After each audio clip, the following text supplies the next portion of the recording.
Hey everybody, it is Trags Mike Petralia back with the latest installment of the Jungle Roar podcast on the CLNS Media Network, powered by our good friends at Prize Picks and All Good Home Improvements. My pleasure to welcome back to the pod a colleague of mine for about, let's say 2 minutes and 36 seconds on Monday night in Landover, Maryland.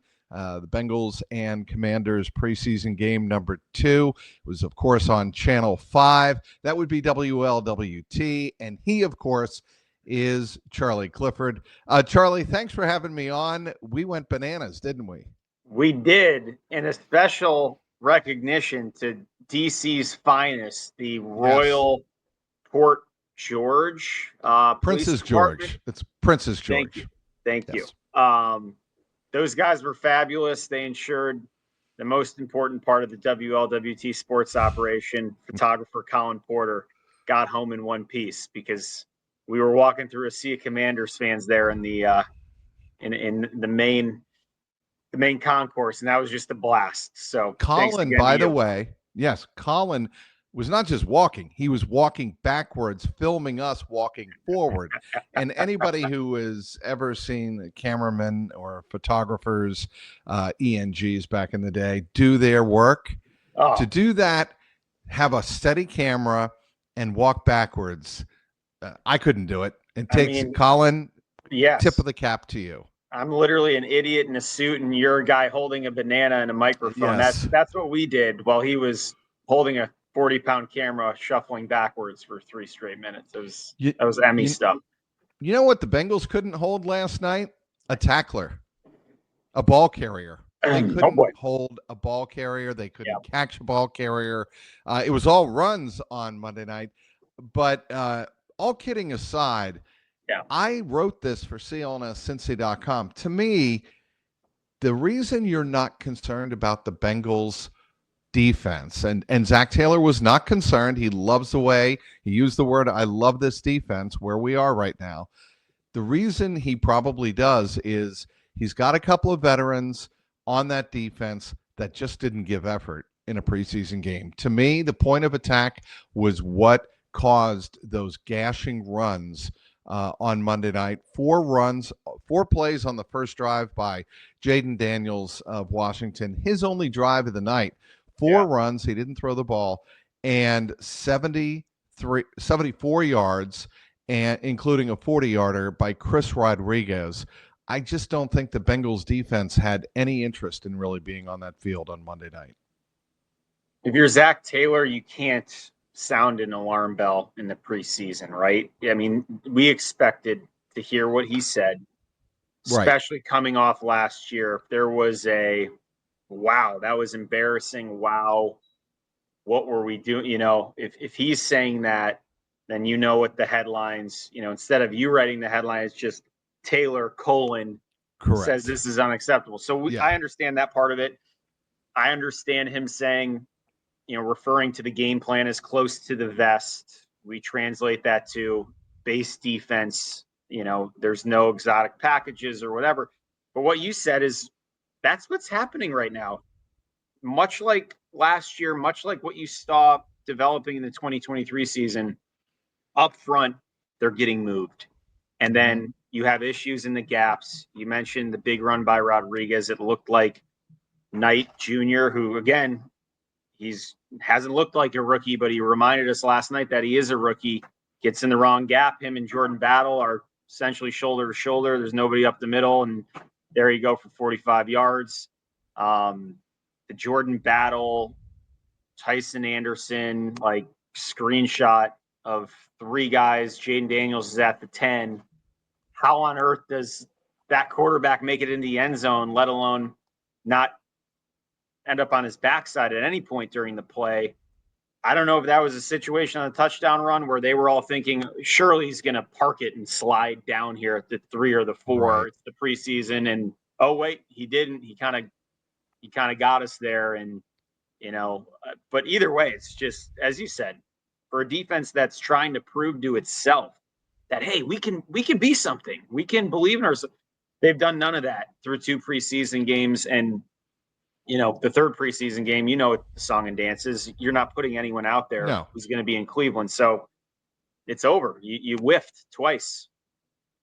Yeah, and I think, the Bengals are going to rely on their defense just to hold them in games while Joe Burrow and the offense outscore people. That's been the game plan pretty much the entire offseason. I want to go back to what Zac Taylor said and what he didn't say. And I think a lot of Bengal fans want to hear the following. They want to hear what Sean McDermott said after the Bills were humiliated also on national television. Bengals won their game, obviously, 31-17. The Bills did not. In Chicago, they were ripped apart by Caleb Williams and the Bears backups by a score of 38-0.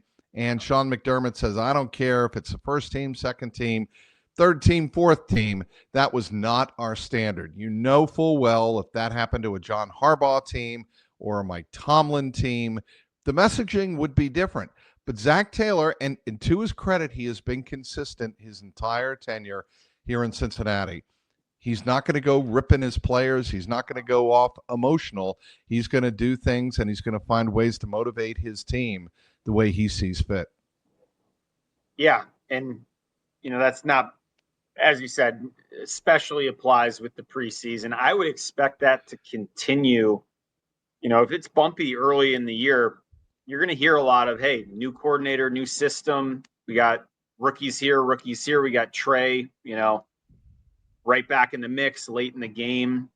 I guess my question for you is, how good can it realistically look in September defensively? Because after Cleveland and Jacksonville, maybe that's kind of your silver lining. Hey, you're going to see Joe Flacco and you're going to see Trevor Lawrence trying to piece something back together in Jacksonville. Right.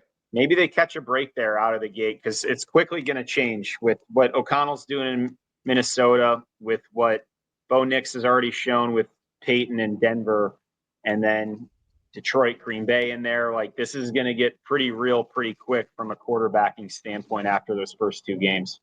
I think two of the players that kind of alarm me at this point, Logan Wilson has got to be better than he was on Monday night. He got trapped when he slipped over a block on that big run by Chris Rodriguez.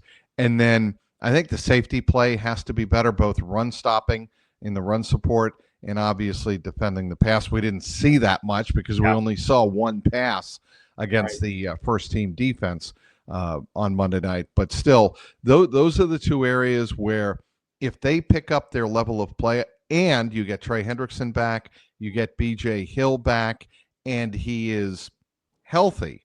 There's a lot to be said for where is BJ Hill exactly? What are you hearing with regard to BJ Hill? Well, that's the question this week. I think that's now you're turning into this getting ready for Cleveland mode, right? Right. That clock's starting to tick for everybody internally. And, this thing popped up in the offseason program. There really weren't clear answers on exactly what the injury was. He was in a boot.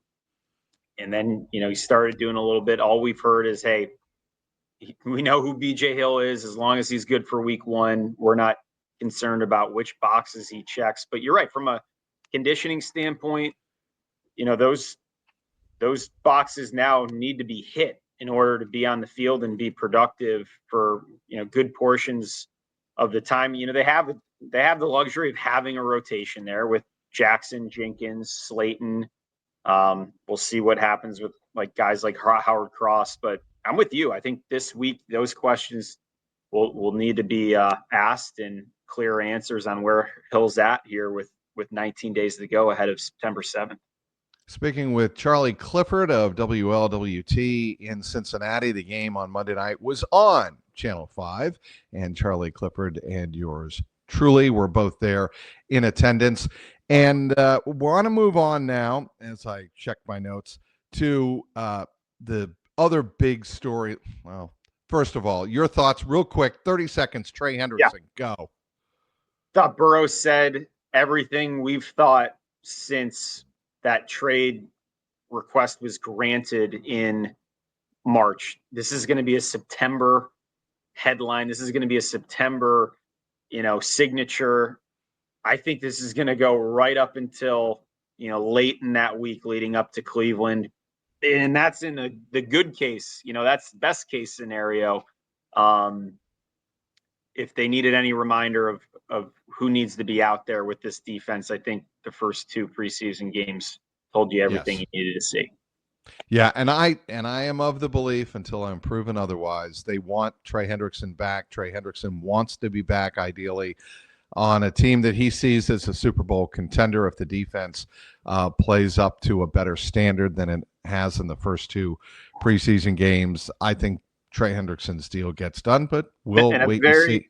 I agree completely, and no coincidence that he and Duke Tobin right on the sideline in the public eye for literally, we aren't exaggerating, about a half hour pregame yesterday. That wasn't serendipitous. I think there was some planning there on probably on Tobin's part. And a couple of things there. I said 30 seconds. Of course, it's my podcast. I'm going to blow that all to smithereens.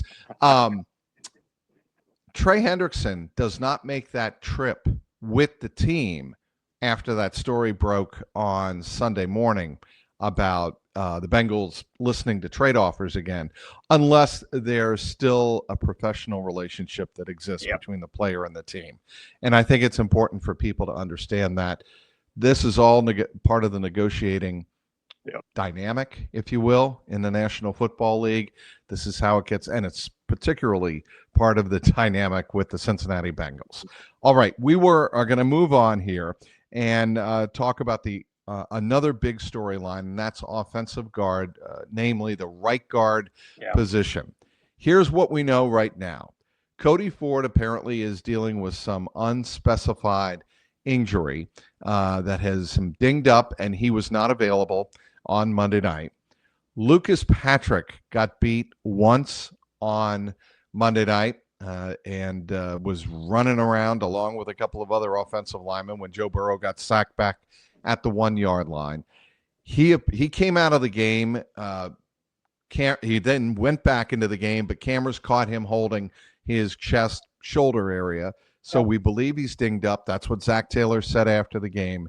That put the rookie Jalen Rivers in at right guard with Joe Burrow on the field, which was stunning to me to actually see that, but that was the case. And I think that speaks highly to the trust they have in Jalen Rivers at this point. He's not perfect, but they trust him to be on the field. But it also speaks to the depth that they desperately need. Dalton Risner visiting with the Bengals as we speak today on Tuesday as we record this podcast, in for a visit with the Cincinnati Bengals. What do you make of it? And does Dalton Risner leave Cincinnati without a signed contract with the Bengals? Well, isn't this when we bring his agent, Drew Rosenhaus, into the third box and we just say, hey, we'd love to do that. How was Ruby's? How was the steak platter, steak sandwich at Ruby's with the iced tea? I mean, they're in a bind. Risner makes a ton of sense. He's gotten so much pub really going back to before the combine, right around the combine. Oh, he's on the watch list in Cincinnati. Why isn't he on a team? I guess that's my number one question. Why is it August 19th and he's still not signed anywhere? I think there's something to read into there, but nonetheless, it would make sense for both sides. And I think you would have a legitimate 3-horse race. I don't know if there's enough time for week 1, but certainly early in the season where, okay, we're going to start with somebody. And if we don't like the performance, or if, as you mentioned, these injuries linger, hey, there's no hesitation to put Risner in there fairly early in the season. How does that shake out on the back end of the roster with somebody getting pinched off the, offensive line room on the initial roster? That would be interesting to see. But yeah, I think it's becoming a bigger need than it was 1 week ago when Patrick was healthy. Ford was healthy. Ford was out at tackle. You and I were debating back and forth who's going to be the starting right guard. What's your take right now?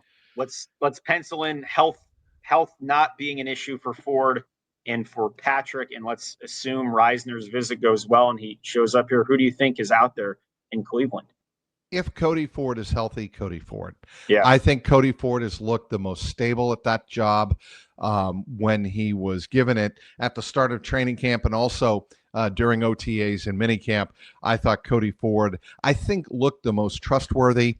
Then I would go probably Lucas Patrick and then Risner. But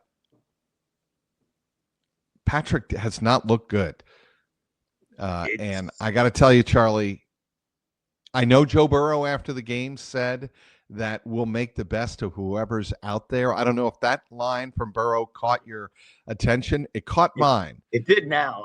It does now, the way you said it. And the way he said it was, I know that there are always going to be holes on the offensive line. I think he was kind of just acknowledging the reality of playing quarterback in the NFL. There's always going to be an issue in front of you on the offensive line. You as a quarterback have to deal with that. As an offensive leader, have to deal with that. And I asked Burrow, one way of dealing with that is having an efficient running game. They haven't had that in years past. They do now. And I think that, and I could see Burrow nodding with me when I was asking the question. I think he does feel more confident in the fact that I don't have to take a beating back here. We can actually either swing it to Chase Brown, swing it to Samaje Perine, or have him run it right up the middle. There are other options. Yeah, I mean, he's just Hercules at this point. 48 sacks last year. He has the best passing season in franchise history. All the negative stuff on the outside about the guard play, and he still put together what he did. I mean, I always go back to the more time we spend talking about this offense this preseason, the more time we're almost wasting. Like this offense is built to win a Super Bowl right now. Yep. There is nothing you can point out as a roadblock to that, to that objective. So, how it shakes out at right guard, you're right. When health comes into the equation, that's when you get worried, because that's where you start looking at depth and start wondering, well, shoot, what about Cordell Volson now? This again, we don't know the severity yet, but that didn't sound good. So, yeah, once those dominoes start falling and the injuries pile up, obviously, then you have a different problem on your hands. But I think they'll figure it out. All right, he is Charlie Clifford. Does a great job covering all things Cincinnati sports for Channel 5 here in Cincinnati. Want to tell you about Prize Picks, the very best place to turn your sports knowledge into cash. With millions of members, Prize Picks has made daily fantasy sports accessible to everyone. You just pick more or less on at least two players for a shot to win up to 2,000 times your cash. Run your game all season long on Prize Picks. On Prize Picks, you can also mix and match player projections from different sports. Combine your favorite basketball players with players from football, baseball, hockey, esports, and much, much more. Prize Picks also invented the flex play, which means you can still cash out if your lineup is not perfect. You can double your prize money even if one of your picks does not hit. Prize Picks also offers weekly promotions that can lead to big payouts like Taco Tuesday. Each Tuesday, Prize Picks discounts select player projections up to 25% to provide even more value for your lineups. Download the app today and use the code CLNS to get $50 instantly after you play your first $5 lineup. That is code CLNS to get $50 instantly after you play your first $5 lineup.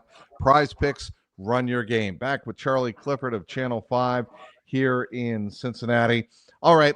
We've talked a lot about uncertainty, some negativity. Let's talk about a great storyline from Monday night, and I think you know where I'm going with this. I do. The pride of Penn State, Mitchell Tinsley. What a story. What those two touchdown catches at the end of the first half, like, opened my eyes this wide. I'm like, those could have been made in training camp. They could have been made in OTAs, and I would have been like, wow, Mitchell Tinsley really stood out. And he's been doing that all training camp. To do that in the game under, I use pressure in quotes, preseason, but with the clock winding down at the end of the half with some certainly urgency to the matter, to those two drives, he came up big. It's great to see. 14 points in 20 seconds. It's like Reggie Miller stuff at the Garden. I mean, it's just a reminder, Trags, of how good these guys are. And when you have an opportunity, it's just amazing how thin the margins are in this league. It's all about fit. It's all about having a quarterback when you're a pass catcher who can get you the ball, and then, you're staying healthy and just keeping that spot locked down. This guy can play. I mean, this dude, I really wonder if some executive was watching last night because it was a national TV game. We're so thin at wide receiver. Let's call Cincinnati and see, hey, do you want this like 6th round guard who's had a nice camp, but we just have no spot for him? Do you want this dude for that Tinsley guy? Because we think he could like catch 50 passes for us this year. I don't know. Here's why the Bengals don't do that. Here's why they don't do that. If something happens to T. Higgins and Jamar Chase, or God forbid they lose both of them for any period of time, no doubt. You need a player like Mitchell Tinsley who can go in there and make those catches, along with certainly Andre Yosavash. I'm not forgetting about him. Charlie Jones had a nice game on Monday night. And in a situation where the Bengals needed him to step up, he did. I want to ask you about Jermaine Burton. I was just about to ask you. I mean, come on. If you're him last night watching that game, I don't think he traveled with the team due to injury. I mean, you gotta be like, this suddenly looks a lot different than it did a month ago when Jones is just trying to rehab to get back. And you probably, let's face it, you don't know who Mitchell Tinsley is. I mean, that's going to be a situation where, he's going to be on the roster, but like, he's not going to be returning kicks. Jones is your guy there. I don't know. I don't know. You're right. Until an injury pops up, I don't see a path for Jermaine Burton really to be on the field. Well, and we are assuming, he has not been on the field, not because of anything disciplinary. Yeah. This is where as we understand, it's purely a knee type of physical injury that's keeping him off the field. Yeah. Yeah. So, but you're right. Like, what's the outlook? How do you, if you're Troy Walters, who's in the end of camp meeting, kind of giving you your speech of getting ready for the season, like, what's the bait you're kind of giving him? Like, we're going to work you in on 4 snaps a game. Like, just to, I don't know. And like, if I'm working somebody in right now, it's probably Jones or Tinsley, right? I mean, that's just right. Sorry. That's how it shook out. I love the fact also that Joe Burrow gave him an endorsement, both on ESPN and after the game. Was that live on SportsCenter? I was listening to Kelsey Conway of the Inquirer ask Tinsley, because I was in the scrum post game with Tinsley, and she said that apparently Joe Burrow on ESPN gave him quite the ringing endorsement. Okay, in game, correct. Yeah. And then of course you were there when Joe was asked about Tinsley. Yeah, I think by Jeff Hobson of Bengals.com. Do you think he has a spot? And Joe said, I hope so. So I mean, if Joe Burrow is saying that, and Joe Burrow is the one in charge of throwing the ball around the field, you would think that goes a long way. If I'm Mitchell Tinsley, I know I'm not getting the cart before the horse here, and I'm not trying to get it too far ahead of myself, but I'm thinking, boy, that after the game I just had, the work that I put on film, what I've done in practice, I'm feeling pretty good about a spot with the Bengals. He's on it, and unfortunately, that's what Isaiah Williams, who's kind of the odd guy out. I would think so. Hey, you saw last year. I mean, that's another guy who can play. He can return kicks. He can catch. He'll find a spot somewhere. Yeah, if it shakes out that way, no doubt. But shoot, there's no deeper wide receiver room in the NFL, and I would love to see the gap between first and second, because these guys, they're loaded right now. They're loaded.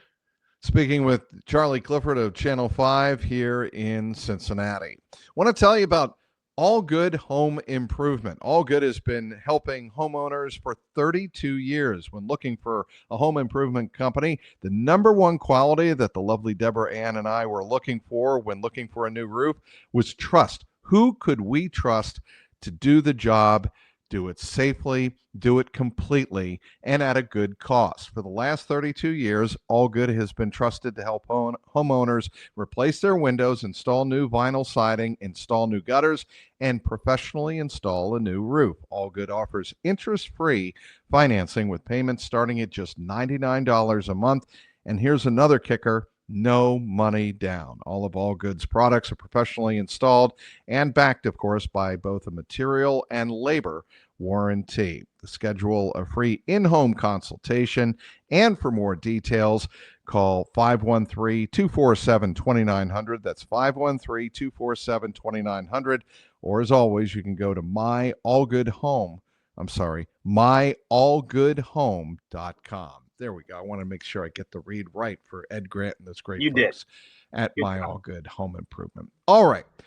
As we wrap it up here with Charlie Clifford of Channel 5, what are some of the big storylines going into the third preseason game, a game where the back-end guys may be fighting for that final special teams roster spot? Maybe a Joe Giles-Harris and Shaka Hayward. That's a possible battle to watch, along with Mema Njongmeta. Boy, those are a lot of syllables that I just spit out right there. You know what? It's a legit conversation, right? Yeah, I think so. I don't know. They've all, when they've played, have looked pretty good. I mean, let's face it. We know what happened with the first teamers out there last night, but there needs to be some credit to the second and third string who pretty much shut down Washington the rest of the day. I'm there, linebacker, and then how much are you playing Tyson Anderson and Dejon Anthony on Saturday? They got a ton of run last night.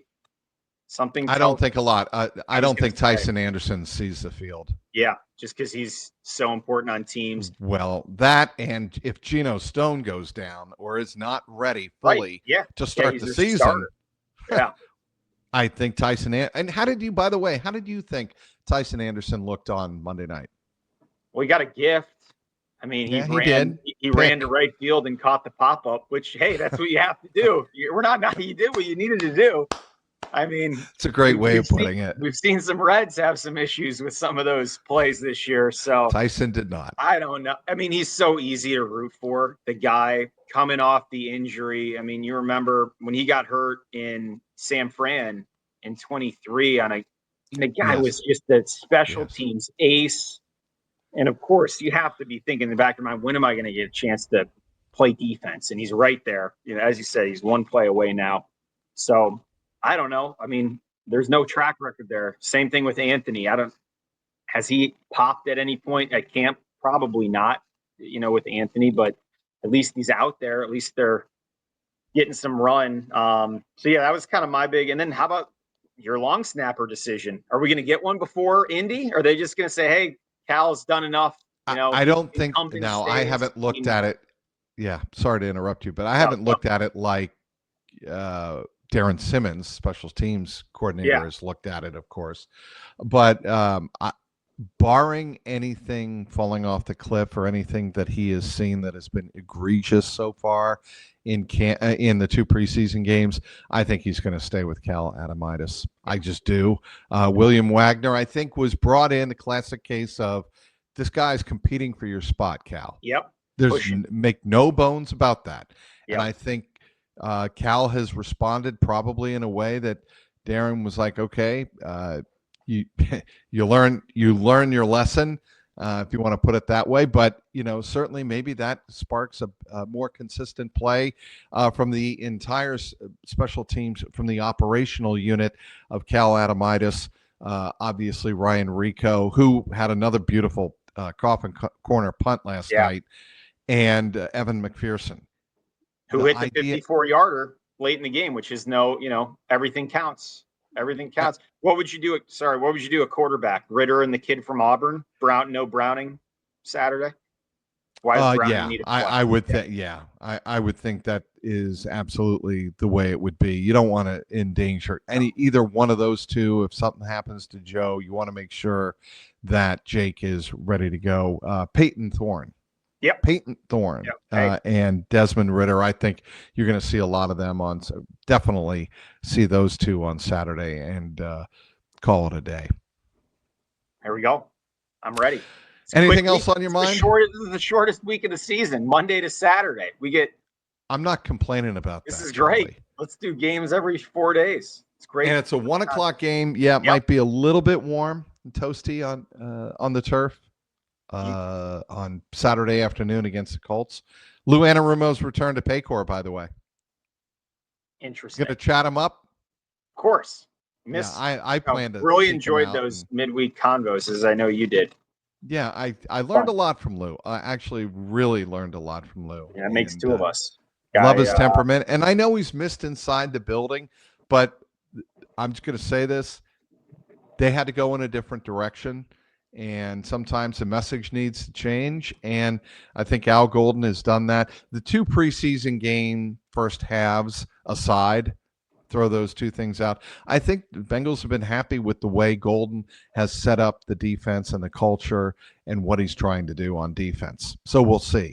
How can you get mad at a guy who literally doesn't go home from work? I mean, all we hear is the guy is just, he's eat, sleep, breathe. It sounds like it's been very impressive behind the scenes. Any guy that's forced into a vacation by the head coach, is a keeper. That's one way of looking at it. All right, Charlie, I'm going to let you go. Anything you're working on that you want to plug for? No, we did it yesterday with you coming on in the concourse at Northwest Stadium. How many people in the U.S. So I was going to ask. Know the name Northwest Stadium? Because do you know what Northwest is? Last week. Do you know direction? It is that. It is absolutely that. But do you know what it stands for? Do you know who is sponsoring the naming rights of that stadium, which used to be, of course, FedEx Field? You're right. No, I have no idea. It is a federal credit union in the Washington, D.C. area. Northwest Federal Credit Union, for anybody who was wondering. When you think of Northwest, the old airline. I think of the old airline, Northwest Airlines.